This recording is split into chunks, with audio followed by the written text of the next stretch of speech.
বলেই আমরা মনে করি। কারণ আমরা বিভিন্ন সময় দেখেছি সরাসরি দলের সাথে সম্পৃক্ত হতে চায় না।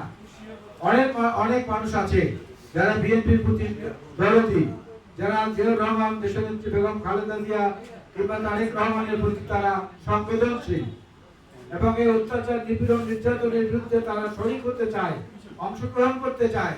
তারা সরাসরি দলের খাতায় নাম না লিখিয়ে এইসব সংগঠনের দিকে লেখাতে আগ্রহী হয়। সুতরাং এটা কিন্তু আমাদের একটি শক্তি। এবং কারাগারে এবারের যে অবস্থাটা ছিল, এই অবস্থাটা আগে কোনো সময়ের কারাগারের চিত্রের সাথে মিলবে না। এবার যারা গ্রেফতার হন নাই, আগে হয়েছে, তারা কেউ বুঝবেন না যে এবারের কারাগার কি ছিল। এটা আমরা বুঝেছি, আমরা যারা ছিলাম। যেদিন হাজতি থেকে আমাকে কয়েদিতে পরিণত করা হলো, অর্থাৎ যেদিন আমাকে 3 বছরের সশ্রম কারাদণ্ড দেওয়া হলো, সেদিন থেকে পরবর্তী 13 দিন অমানবিক এবং অস্বাস্থ্যকর বিষাক্ত একটা পরিবেশে আমাকে থাকতে বাধ্য করা হয়েছে। আমি ভীষণ অসুস্থ হয়ে পড়েছিলাম কারাগারে। আমার পরিবারকে আমার সঙ্গে দেখা করতে দেওয়া হয়নি, অনেক কিছু। যাই হোক, ব্যক্তিগত প্রসঙ্গ কোনো বড় বিষয় না। আজকে বাংলাদেশে দেশনেত্রী বেগম খালেদা জিয়া এবং তার পরিবার যে দুর্বিষহ যন্ত্রণা বা যে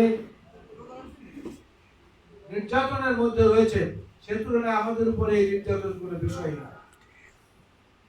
একজন মহিলা মা, যে তার পুত্র সন্তানকে দেখতে পাচ্ছেন না যুগের পর যুগ, যে তার পুত্রবধূদের সঙ্গে মিলিত হতে পারছেন না বছরের পর বছর, আদরের নাতি নাতনিদেরকে কাছে নিয়ে আদর করতে পারছেন না। নিজের স্বামীর একমাত্র ঠিকানা ছিল ক্যান্টনমেন্টের মইনুল হোসেন রোড, সে বাড়ি থেকেও তাকে উচ্ছেদ করা হয়েছে এক কাপড়ে। তারপর তো সে মায়ের আর কোনো রোগ লাগে না, আর কোনো অসুস্থতার প্রয়োজন হয় না। একজন মাকে যদি সন্তানদের কাছ থেকে বিচ্ছিন্ন করা হয়, একজন মাকে যদি তার স্বামীর ভিটা থেকে এক কাপড়ে উচ্ছেদ করা হয়, একজন মাকে যদি মিথ্যা, ভুয়া, প্রতারণামূলক মামলার মাধ্যমে সাজা দেওয়া হয় এবং সেই সাজা উচ্চ আদালতে গিয়ে আবার বাড়ানো হয়, সেই মায়ের আর কোনো নতুন ওষুধের প্রয়োজন হয় না। বেগম খালেদা জিয়াকে আজকে সেই অবস্থায় নিবন্ধিত করেছে এই সরকার। এই সরকার শেখ মুজিবের আমলের চেয়েও খারাপ সরকার। শেখ মুজিবের আমল যারা দেখেছেন তারা বলেছেন যে একদলীয় শাসন। এখন দেশে একদলীয়